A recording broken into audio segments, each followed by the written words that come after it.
The police told me no one died at my birthday party, but I still wake up every year knowing someone never left.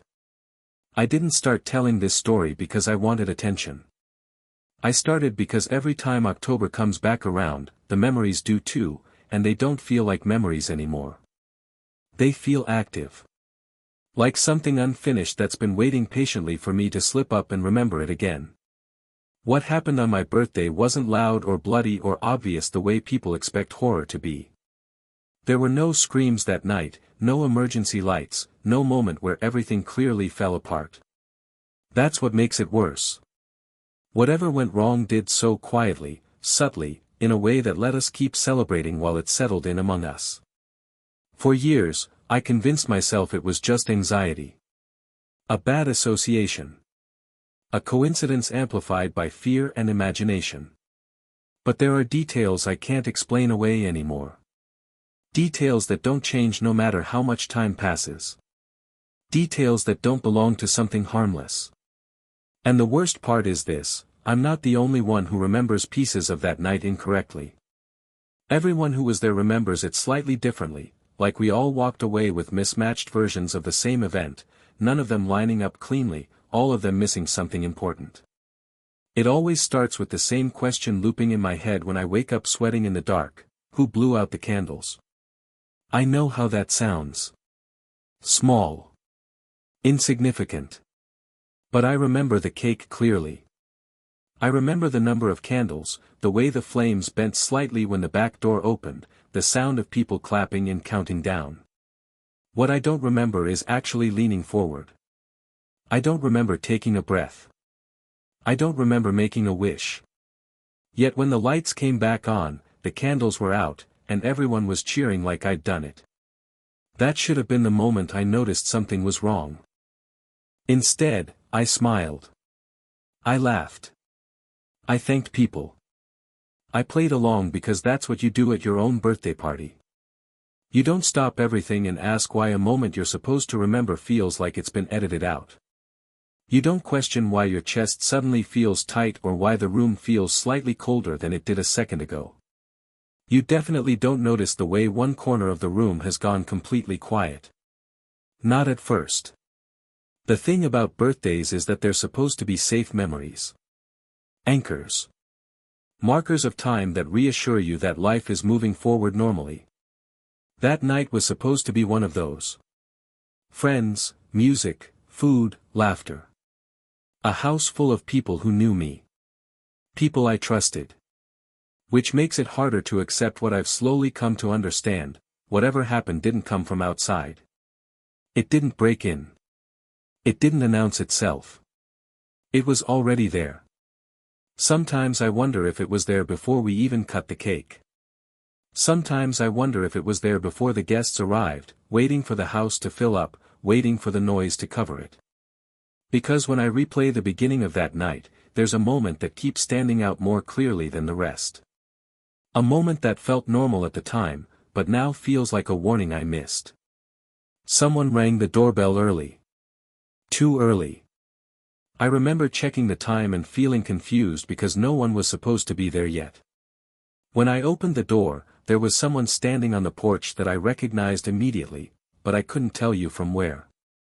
Their face triggered familiarity without context, like seeing a person from a dream you can't fully recall. Before I could say anything, they smiled and said my name like they'd known me for years.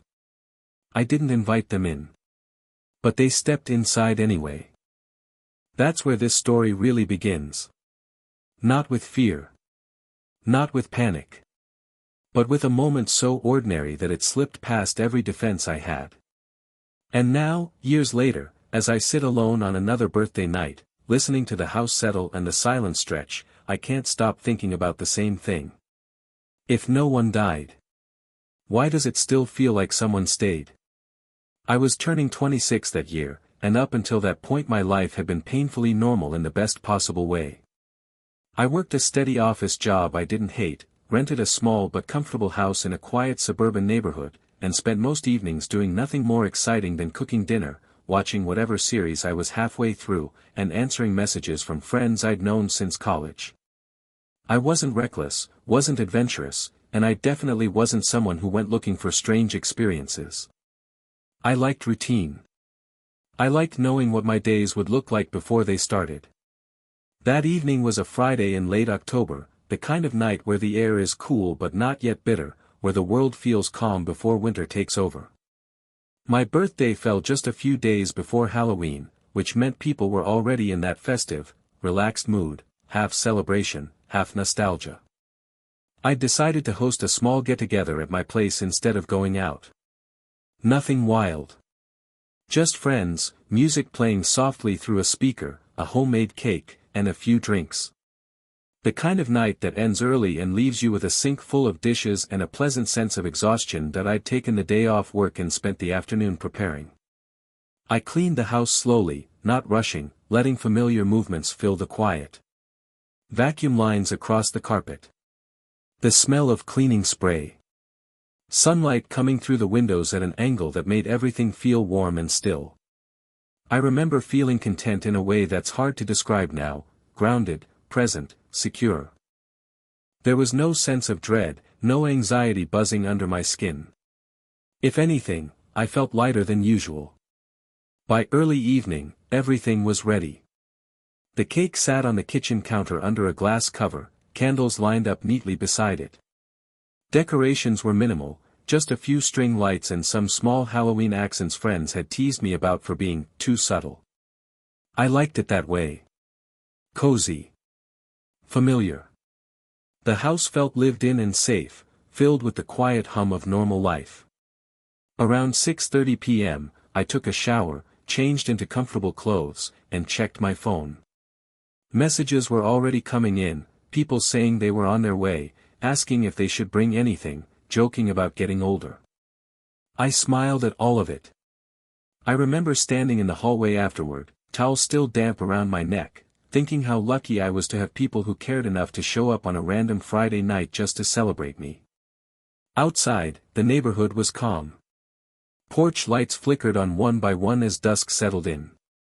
Somewhere down the street, kids were laughing, probably already wearing Halloween costumes they couldn't wait to show off. A car passed slowly, tires whispering against the pavement. Everything felt exactly as it should. I poured myself a drink and sat on the couch to wait for the first guests, scrolling aimlessly through my phone, letting the soft background music fill the space. My mood was relaxed, almost nostalgic. Birthdays have a way of making you reflective, but in a gentle way, thinking about where you've been, where you might be going, without any pressure to have answers. If someone had told me then that this night would fracture into something I'd spend years trying to understand, I would have laughed. Nothing about my life at that moment suggested danger. Nothing felt unstable. I was at home, at first, nothing was obviously wrong. It was the kind of unease that slips in quietly, the way a thought does when you're not paying attention. I noticed it while I was still sitting on the couch, phone in hand, music playing low enough to blend into the background. The house felt the same, looked the same, but something about the silence between songs felt thicker than before, as if the air itself was pausing to listen. I told myself it was just nerves. Hosting always did that to me. You wait, you anticipate, you imagine conversations before they happen. I glanced at the time, 6:47 p.m. Still early. Plenty of time before anyone arrived. Then I heard a sound. It was faint, almost easy to ignore. A soft, dull thump from somewhere deeper in the house. Not loud enough to be alarming. Not sharp enough to demand attention. The kind of noise old houses make all the time. Pipes settling. Wood expanding. I muted the music and listened. Nothing. I sat there for a moment longer than necessary, then shook my head and laughed quietly at myself. I'd lived in this house for 2 years. I knew its sounds. Still, when I turned the music back on, I set the volume a little higher than before. A few minutes passed. My phone buzzed with another message, someone running late, traffic backed up. I replied casually, but as I set the phone down, I became aware of something else. The room felt darker. Not suddenly, not dramatically. Just, dimmer. Like the light outside had faded faster than I expected. I looked toward the window. Dusk had slipped into night while I wasn't paying attention. Streetlights glowed faintly through the glass, casting long shadows across the living room floor. The corners of the room seemed deeper now, more pronounced. I stood up and turned on an extra lamp, annoyed at how much relief that simple action gave me. As I walked toward the kitchen to check on the cake, I heard another sound, this one clearer. A soft scrape. Like something lightly brushing against the floor. It came from the direction of the hallway. I stopped mid-step. The house was empty. I knew that. No pets. No guests yet. The hallway stretched ahead of me, perfectly still, doors closed the way I'd left them. I waited, holding my breath without realizing it. Nothing happened. "You're overthinking," I muttered, more to hear my own voice than because I believed it. I finished my walk to the kitchen, checking the cake, adjusting the candles. Normal actions. Normal night. But the feeling followed me. It wasn't fear, not yet. It was the sense of being slightly out of sync, like missing a step on the stairs without actually falling. I felt watched, not in a dramatic way, but as if my movements were being quietly noted. Observed. I kept telling myself it was imagination, the result of too much quiet and too much anticipation. Then I noticed the temperature. The house was cooler than it should have been. Not cold, just noticeably cooler. I checked the thermostat. Same setting as always. I shrugged it off, but goosebumps prickled along my arms anyway. Another sound echoed softly through the house. This time, it was closer. A faint creak, like someone shifting their weight just out of sight. My stomach tightened. I called out, half expecting someone to answer. "Hello." My voice sounded small in the space. It faded quickly, swallowed by the walls. I stood there, listening to my own heartbeat, waiting for a rational explanation to present itself. And eventually, I convinced myself it had. Old house. Changing weather. Birthday nerves. Still, I didn't sit back down. I stayed on my feet, lights on, eyes drawn again and again to the hallway, with the persistent, uncomfortable feeling that something in my home had changed, and I just hadn't figured out how yet. The moment everything changed was quiet. There was no scream, no crash, no dramatic warning. Just a sound that didn't belong. A slow, deliberate knock came from the hallway door. Not the front door. Not the door guests would use. The door at the end of the hallway, the one that led to the spare room I never used. My body froze before my mind caught up. The knock came again. 3 taps. Evenly spaced. Calm. Patient. Someone was inside my house.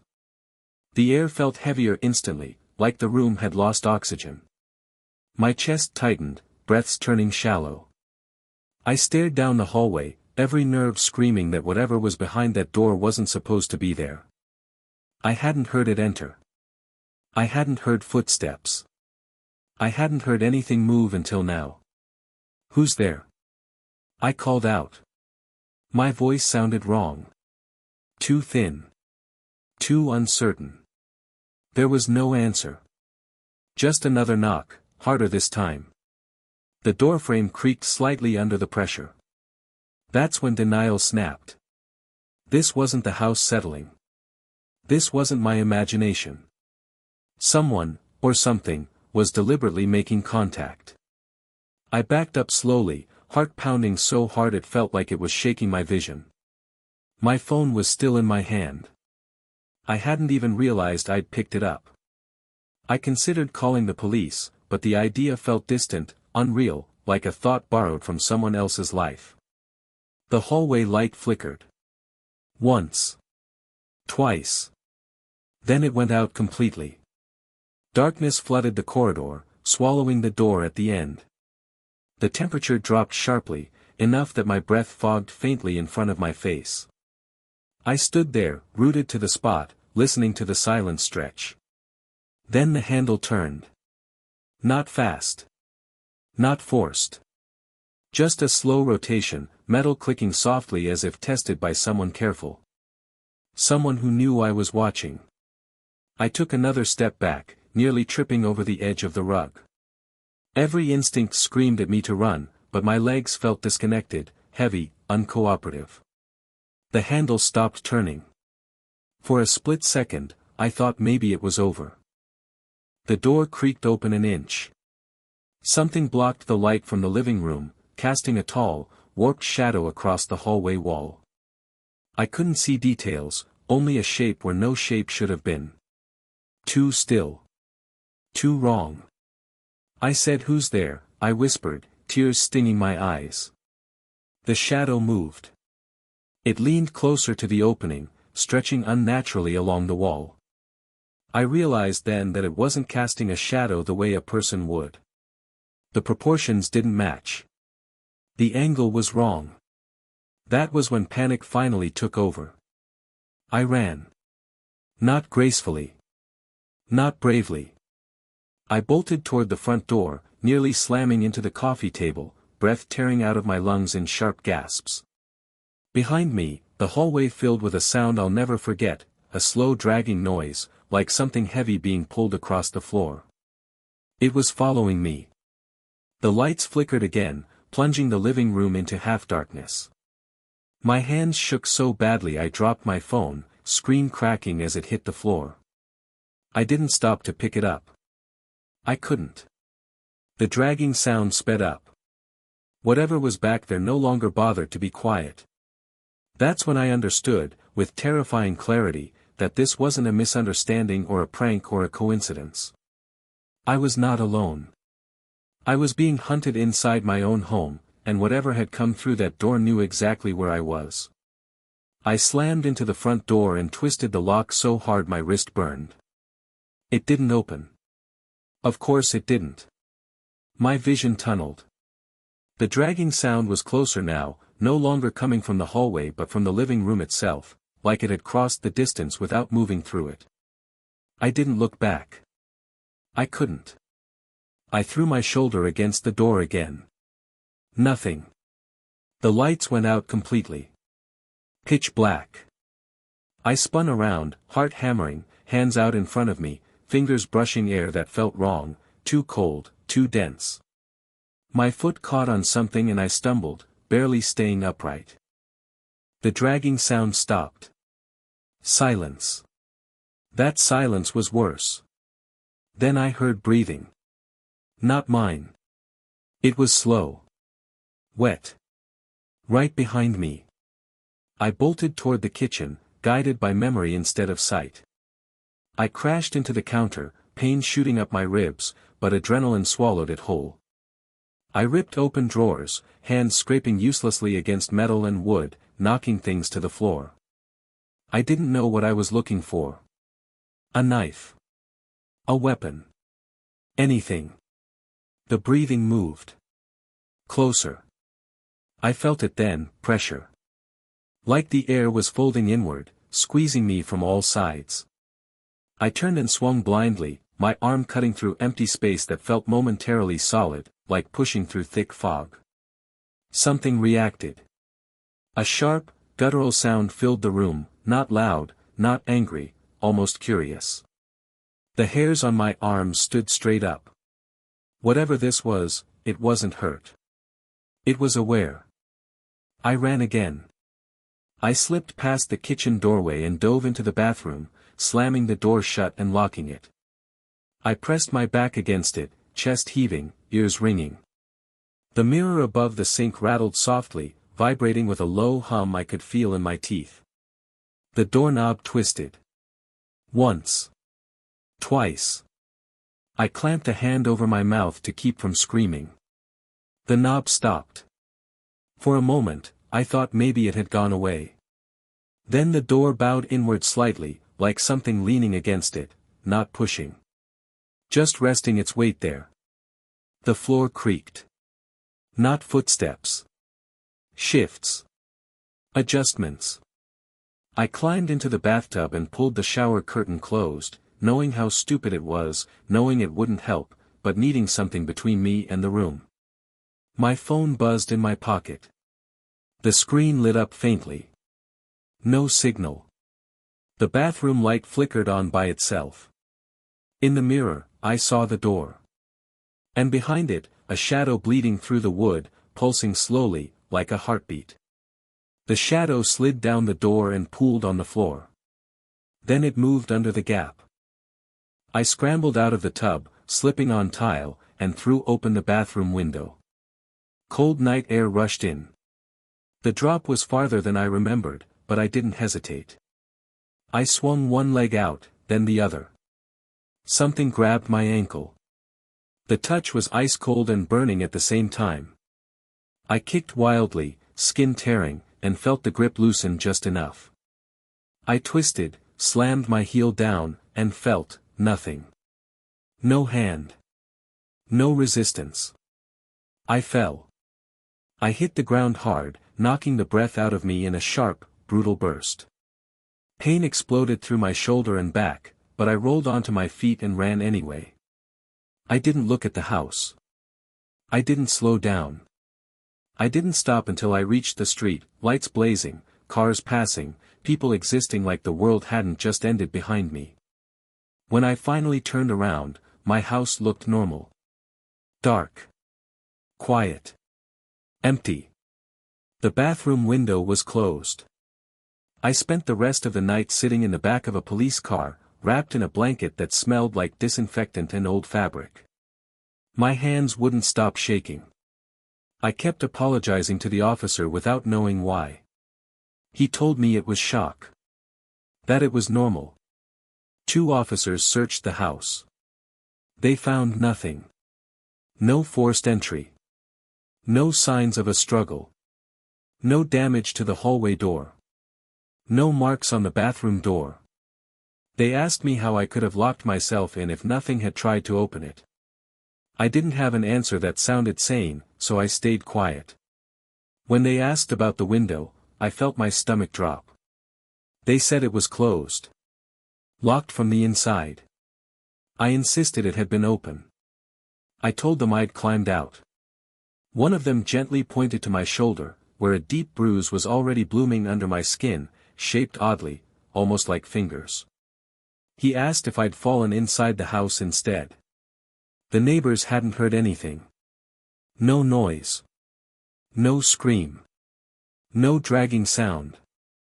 My phone was found on the living room floor, cracked but functional. The time stamp on the last recording, because I'd apparently been recording audio without realizing it, ended abruptly. There was no sound on it. Just silence. They let me back into the house just before sunrise. Daylight poured through the windows, soft and harmless, transforming the rooms into something familiar again. The hallway looked shorter. Less threatening. The spare room door stood open, empty, dust undisturbed. I stood there for a long time, staring at it, waiting for something to feel wrong.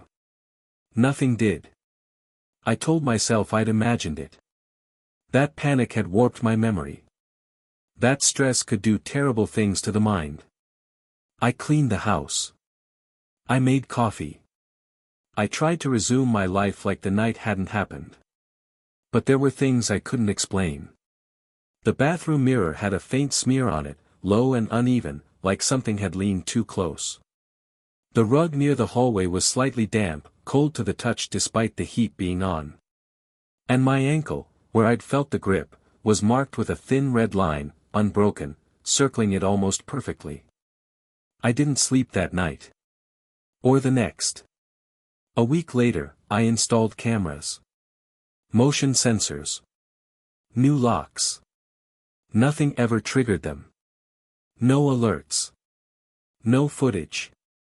The house remained quiet. Too quiet. Sometimes, late at night, I hear a sound from the hallway. Not a knock. Not footsteps. Just a faint shift, like weight being adjusted in a room that should be empty. When I check the cameras, the feed skips for exactly 1 second. Always 1 second. I stopped using the spare room entirely. I keep the door closed now. Locked. I don't know why. It doesn't make sense. The lock has never turned on its own again. But sometimes, when I walk past it, I notice something new. The handle is warm. And every so often, when the house is completely still, I swear I hear breathing on the other side of the door, slow, patient, and close enough that it feels like it's waiting for me to remember it's still there.